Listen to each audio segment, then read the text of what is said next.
अस्मत्कुरुसमारम्भां यतिशेखरमध्यमां लक्ष्मीवल्लभपर्यन्तां वन्दे गुरुपरम्पराम् ஆழ்வார்கள் வாழி அருளிச் செயல் வாழி தாழ்வாதமில் குறவர்தாம் வாழி ஏழ்பாறுமுய்ய அவர்களுரைத்தவைகள்தாம் வாழி செய்யமறை தன்னுடனே சேர்ந்து அகலகில்லே நிறையுமென் அலர்மேல் மங்கை உரைமார்பா நிகரில் புகழாய் உலகம் உன்னுடையாய் என்னையாழ்வானே நிகரிலமரர் முனிக்கணங்கள் விரும்பும் திருவேங்கடத்தானே புகழொன்னில்லா வடியேன் உன்னடிக்கீழமர்ந்து புகுந்தேனே அகில புவன ஜன்மஸ்தேம பங்காதிலீலே வினத விவிதபூத உராதரக்ஷைகதீக்ஷே ஸ்ருதிசரசி விதீப்தே பிரம்மணி ஸ்ரீனிவாசே பவது மம பரஸ்மின் சேமுழி பக்திரூபா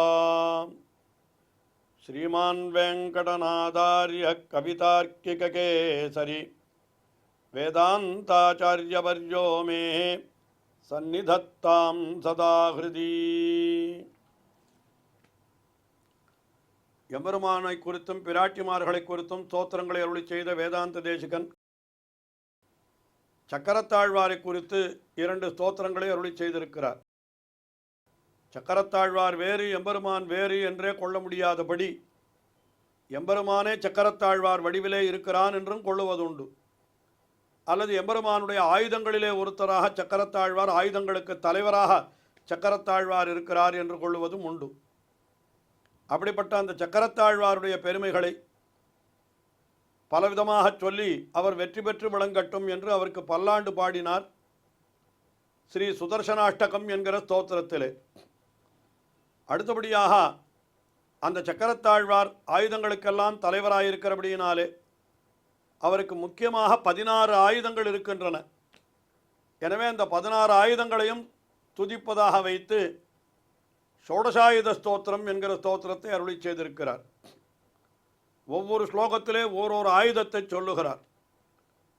அப்படி சொல்லிக்கொண்டு வருகிற பொழுது 9 ஸ்லோகங்கள் வரை, அதாவது முதல் ஸ்லோகம் என்கிறது பொதுவாக 16 ஆயுதங்களை கொண்ட சக்கரத்தாழ்வார் எல்லா நன்மைகளையும் அருளட்டும் என்று தெரிவித்தவர். அதற்கு பிறகு சக்கரம் தொடங்கி பல ஆயுதங்களை சொல்லிக்கொண்டே வந்தார். இப்பொழுது 10வது ஸ்லோகத்திலே ஒரு ஆயுதத்தை சொல்லுகிறார். இது 9வது ஆயுதம் என்று கொள்ளலாம். இதில் எந்த ஆயுதத்தை சொல்லுகிறார் என்னால் பாஞ்சஜன்யம் என்கிற ஆயுதத்தை சொல்லுகிறார். பாஞ்சஜன்யம் என்பது உண்மையிலே எம்பெருமானுடைய திருச்சங்கம். அது எம்பெருமானுடைய ஆயுதம்தான். ஆனால் சக்கரத்தாழ்வாருடைய 16 ஆயுதங்களுக்குள்ளே அவரும் ஒருத்தராக அப்படி வந்து சேருகிறார். அதனால் அந்த பாஞ்சஜன்யம் என்கிற ஆயுதத்தை இந்த 10வது ஸ்லோகத்திலே சொல்லுகிறார்.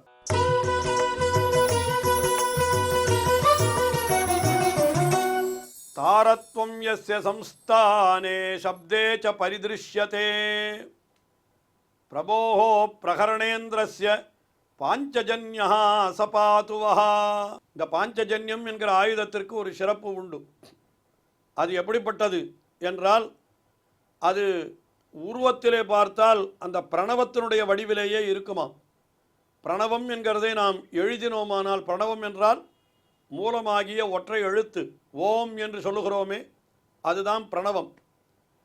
அந்த ஓம் என்கிற பிரணவம் எப்படி இருக்கும்னு கேட்டால் சங்கினுடைய வடிவிலே தான் இருக்கும். அது அந்த எழுத்து அது தமிழிலே எழுதினாலும் சரி, சம்ஸ்கிருதத்திலே எழுதினாலும் சரி. அதுதான் ஆச்சரியமான விஷயம்.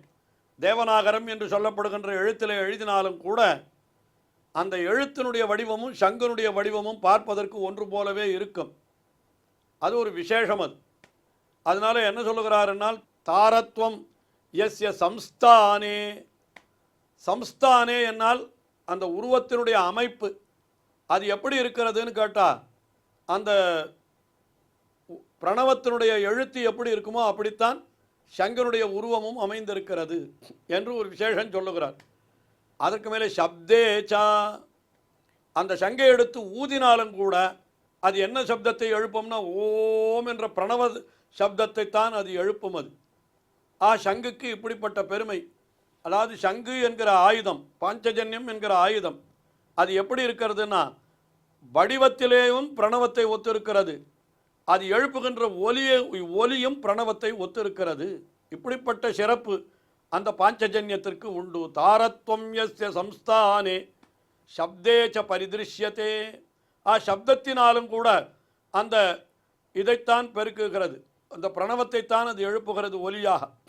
அப்படிப்பட்ட பிரகணேந்திரஸ்ய பிரபோஹோ, ஆயுதங்களுக்கெல்லாம் தலைவனான எம்பெருமான், அதாவது சக்கரத்தாழ்வார், அவருடைய பாஞ்சஜன்யா, அந்த பாஞ்சஜன்யமானது சஹா பாத்துவஹா, அந்த பாஞ்சஜன்யமானது நம்மை எல்லாம் காக்கட்டும். பாஞ்சஜன்யம் உங்களை காக்கட்டும். வஹா என்னால் என்ன? உங்களை காக்கட்டும் என்பதாக இப்படி சொல்லுகிறார். ஆஹா, தாரத்வம் யஸ்ய சம்ஸ்தானே சப்தே ச பரிகிருஹ்யதே பிரபோஹோ பிரகரணேந்திரஸ்ய பாஞ்சஜன்யா அசபாத்துவஹா என்று பாஞ்சஜன்யம் என்கிற சங்கு, அது பிரணவத்தினுடைய வடிவமாய் பிரணவத்தினுடைய ஒலியை எழுப்புவதாய் இருக்கக்கூடிய அந்த சங்கு, அது சக்கரத்தாழ்வாருடைய ஒரு ஆயுதமாயும் இருக்கிறபடியினாலே அது உங்களை எல்லாம் காக்கட்டும் என்று அப்படி சொல்லுகிறார். அதற்கு மேலே அடுத்தது 11வது ஸ்லோகம். இந்த 11வது ஸ்லோகத்தில் இன்னொரு ஆயுதம், எம்பெருமானுடைய ஆயுதம், அது எதுனா வில் என்கிற ஷார்ங்கம். அதாவது சாதாரணமாக எம்பெருமானுக்கு முக்கியமான ஆயுதங்கள் பஞ்சாயுதங்கள் என்று சொல்லுவார்கள். அந்த பஞ்சாயுதங்களும் சக்கரத்தாழ்வாருடைய கீழே இருக்கின்ற ஆயுதங்கள் தான் என்று அதை அப்படி கொண்டு அர்த்தம் தெரிவிக்கிறார். என்ன சொல்லுகிறார்? இந்த வில் என்கிறது அது ஆகமங்களிலே நாம் பார்த்தோமானால் சாத்விக அகங்காரத்தினுடைய வடிவாக சொல்லப்படுகிறது. சாத்விக அகங்காரம் என்கிறது ஒரு தத்துவம். அந்த தத்துவத்தினுடைய வடிவாக இந்த சங்கம், இந்த ஷார்கம் என்கிற வில் அது சொல்லப்படுகிறது. அதைத்தான் இந்த 11வது ஸ்லோகத்திலே தெரிவிக்கிறார் வேதாந்த தேசிகன்.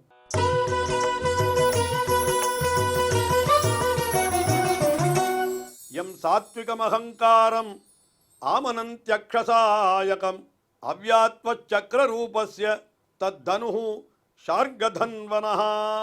அது எப்படிப்பட்டது என்னால் இந்திரியங்களை அம்பாக கொண்டது. ஆமனந்தி அக்ஷசாயகம். அக்ஷசாயகம் என்னால் என்ன?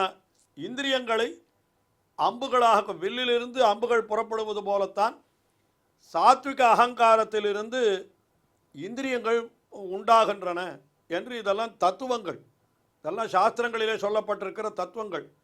சாத்விக அகங்காரத்திலிருந்து இந்திரியங்கள் உண்டாகின்றன, வில்லிலிருந்து அம்புகள் புறப்படுகின்றன. இப்படி பார்க்கிற பொழுது இந்த இடத்துல ஷார்கம் என்கிற வில், அதிலிருந்து இந்திரியங்கள் புறப்படுகின்றன. அதைத்தான் சொல்லுகிறார். அக்ஷசாயகம் எம் சாத்விகம் அகங்காரம், அதிலிருந்து ஆமனந்தி என்று முனிவர்கள் சொல்லுகிறார்கள். என நீங்கள் ஆகமங்களை எடுத்து பார்ப்பீர்களானால் அந்த ஆகமங்களிலே சாத்விக அகங்காரத்திலிருந்து இந்திரியங்கள் உண்டாகின்றன. எம்பெருமானுடைய ஷார்கம் என்கிற வில் இருக்கிறதே, அது சாத்விக அகங்காரத்தினுடைய வடிவானது. சாத்விக அகங்காரமே வில்லினுடைய வடிவாக கிடப்பது. அந்த சாத்விக அகங்காரத்திலிருந்து உண்டாகக்கூடிய இந்திரியங்கள், அவைகள்தான் இந்த வில்லிலிருந்து புறப்படுகிற அம்புகள் என்று இப்படியாக அது ஆகமங்களிலே, புராணங்களிலே, பாஞ்சராத்திர ஆகமத்திலே, புராணங்களிலே தெரிவிக்கப்பட்டிருக்கிறது. அதைத்தான் இங்கே தெரிவித்து, அப்படிப்பட்ட சக்கரரூபஸ்ய ஷார்ங்கதன்வனா, சக்கரரூபஸ்ய, சக்கரரூபன்னா அப்படி சக்கர வடிவிலே இருக்கின்றான் எம்பெருமான் சுதர்சன ஆழ்வான். அவன் எப்படிப்பட்டிருக்கிறான்னா ஷார்ங்கதன்வனா, ஷார்ங்கத்தை ஒரு கையிலே ஏந்தி இருக்கிறான். அதாவது 16 திருக்கரங்கள் அந்த சக்கரத்தாழ்வாருக்கு உண்டு என்று நாம் ஏற்கனவே சொன்னோம் அல்லவா? போய் அங்கே சேவிக்க வேண்டும். திருவரங்கம் பெரிய கோவிலிலே சக்கரத்தாழ்வார் சந்நிதி, இன்னும் காஞ்சிபுரத்திலே போய் உற்சவரை சேவித்தோமானால், திருவல்லிக்கேணியிலே கூட நரசிம்ம பெருமான் சன்னதியிலே எழுந்தருள் இருக்கிற சக்கரத்தாழ்வார் 16 திருக்கரங்களோடு எழுந்தருள் இருக்கிறார். கையில் போனால் அதில் ஒரு கையிலே அவருக்கு வில் ஏந்தி இருப்பார். அதனால் சக்கரரூபஸ்ய தன்வனா ஷார்ங்கதன்வனா, சக்கரரூபத்தை எடுத்துக்கொண்டு ஷார்ங்க வில்லை கையிலே கொண்டிருக்கிறானே, அப்படிப்பட்ட தத் தனு, அந்த தனுஷானது வஹா பாத்து வஹா அவ்யாத்து, அது உங்களை காப்பாற்றட்டும், அது உங்களை நன்றாக ரட்சிக்கட்டும். என்று இப்படியாக இந்த 11வது ஸ்லோகத்திலே தெரிவித்தார். அதற்கு அடுத்தபடியாக 12வது ஸ்லோகத்திலே அவர் கையிலே பாசம் என்ற ஒரு கயிற்றை வைத்திருக்கிறார். அதுவும் ஒரு ஆயுதம்தான். இப்போ ஷாட்டை கயிறு போலத்தானே இருக்கிறது, அது ஆயுதமாகத்தானே பயன்படுகிறது. அதனால் இங்கே அந்த பாசம், அந்த ஆயுதத்தை சொல்லுகிறார். அது எப்படிப்பட்டது அந்த ஆயுதம் என்னால், அந்த பாசம் என்கிற கயிற்றை கொண்டுதான் உலகத்தை எல்லாம் எம்பெருமான் படைக்கிறானாம். ஆனால் அப்படிப்பட்ட பாசம் என்கிறது உங்களுக்கு இந்த உலகத்திலிருந்து விடுதலையை தரட்டும் என்கிறார். இந்த ஸ்லோகத்தில் மிக ஆச்சரியமான ஒரு அர்த்தத்தை சொல்லுகிறார்.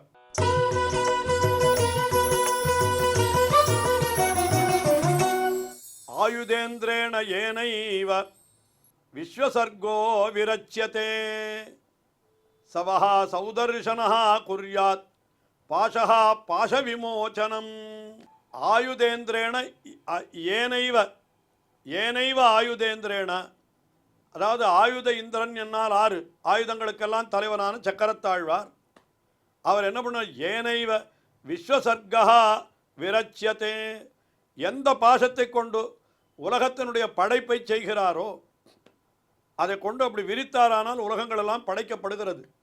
இந்த உலகத்தை படைத்தல் என்கிறது அந்த பாசம் என்கிற ஆயுதத்தை கொண்டு செய்யப்படுவதாக அப்படி சாஸ்திரங்களிலே சொல்லப்பட்டிருக்கிறது. திருவாழியாழ்வான் தம்முடைய திருக்கையிலே உள்ள பாசம் என்கிற ஆயுதத்தை கொண்டு அவர் அந்த உலகத்தை எல்லாம் படைக்கிறார் என்று அது சாஸ்திரத்திலே சொல்லப்பட்டிருக்கிறது.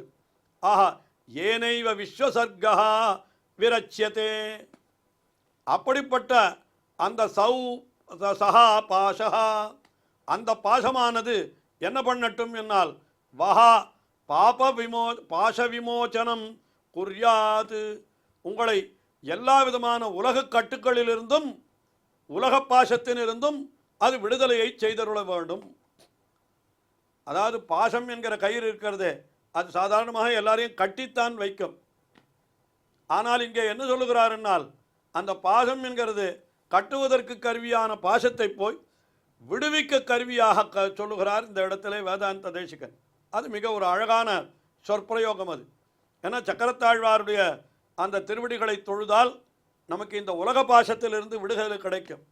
ஆனால் இந்த உலக பாசத்தை கொண்டுதான் சக்கரத்தாழ்வாரின பாசம் என்கிற ஆயுதத்தை கொண்டுதான் உலகத்தை எல்லாம் அவர் கட்டி வைக்கிறார் என்று நாம் பார்க்கிறோம். ஆனால் அந்த சக்கரத்தாழ்வாருடைய திருவடிகளை நாம் பற்றினோமானால் அது எம்பெருமானே சக்கரத்தாழ்வார் வடிவாக இருக்கிறான் என்று கொண்டு அவனை பற்றினாலும் சரி, அல்லது அவன் ஆயுத ஆழ்வார் என்று பற்றினாலும் சரி, அப்படி பற்றினால் நமக்கு என்ன கிடைக்கும்னு கேட்டால் நமக்கு இந்த உலக பாசங்கள் அனைத்திலிருந்தும் நமக்கு விடுதலை கிடைக்குமே என்று அதை தெரிவிக்கிறார் இந்த ஸ்லோகத்தில். ஆஹா, என்ன தெரிவிக்கிறார்? இந்த எந்த ஒரு பாசத்தை கொண்டு ஆயுத ஏனைவ விஸ்வசர்கா விரச்சியதே, எந்த ஒரு பாசத்தை கொண்டு உலகத்தை எல்லாம் படைக்கிறாரோ அந்த பாசமானது என்ன பண்ணட்டும்? குர்யாத்து பாச விமோச்சனம் சஹா பாசகா வஹா, உங்களுக்கு பாச விமோச்சனம் குர்யாத், உங்களுக்கு இந்த உலகத்திலிருந்து அந்த பாசத்தை எல்லாம் போக்குவதாக ஆகட்டும் என்று இப்படி இந்த ஸ்லோகத்திலே தெரிவிக்கிறார். இப்படி எம்பெருமானுடைய அந்த ஆயுத ஆழ்வார்களுக்கு தலைவரான சக்கரத்தாழ்வார் மற்ற ஆயுதங்களை எல்லாம் தனக்கு கையிலே கீழே கொண்டிருக்கிறார் என்று ஓரோரு ஆயுதமாக சொல்லி கொண்டு வந்தவர் இந்த 12வது ஸ்லோகத்தில் எம்பெருமானுடைய பாசம் என்கிற அந்த ஆயுதத்தை சொன்னார் என்று நாம் பார்க்கிறோம். அடுத்தபடியாக இன்னும் மேலே அந்த ஆயுதங்கள் தொடர்கின்றன, தொடர்ந்து அனுபவிப்போம். ஸ்ரீயக்காந்தாய கல்யாண நிதயே நிதயேர்த்தினாம் ஸ்ரீவேங்கட நிவாசாய ஸ்ரீனிவாசாய மங்களம். ஸ்ரீமத் சுந்தர ஜாமாதிர் முனிமானசவாசினே சர்வலோக நிவாசாய ஸ்ரீனிவாசாய மங்களம்.